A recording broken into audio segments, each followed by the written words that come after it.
used to work as an acquaintance rape workshop facilitator. I designed brochures, newspaper ads for years for an acquaintance rape group, and when friends, colleagues, coworkers, acquaintances would know of this, they would say, "Oh, you do this work? Well, let me tell you about how I was attacked."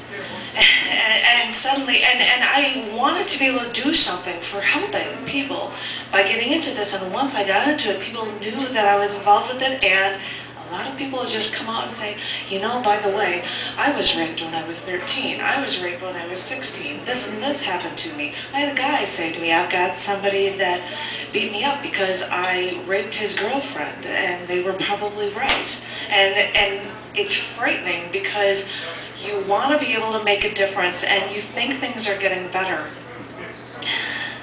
And then you realize that more and more people will tell you more and more stories about these things actually happening, which is disheartening, but it's comforting that you can actually do something. I wrote a few poems years ago about rape education, and I thought I would read one of them. This is Rape Education 1.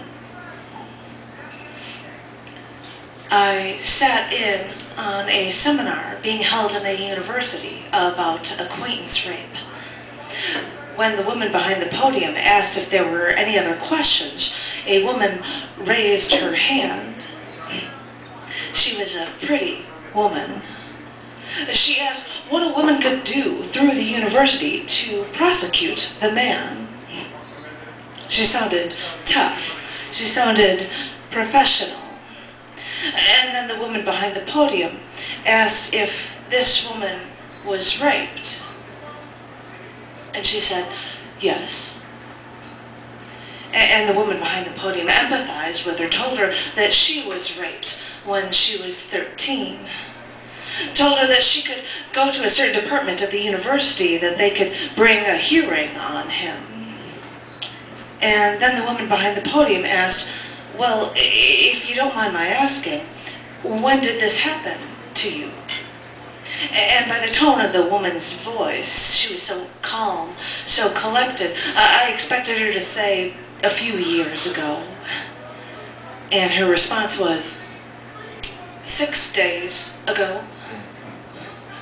Now, I know the healing process for rape. I've studied it in books. First there's denial, then there's anger, fear, and some of these steps can last for years. And here was this woman so calm, so collected, so tough, so professional. And I just knew that one day all of her defenses would fall, and it would all just hit her, and she would fall apart. I felt like her mother. She was my baby, and I wanted to deliver her from this pain, but there was nothing that I could do. I felt so helpless. Nothing I could have taught her would prepare her for this.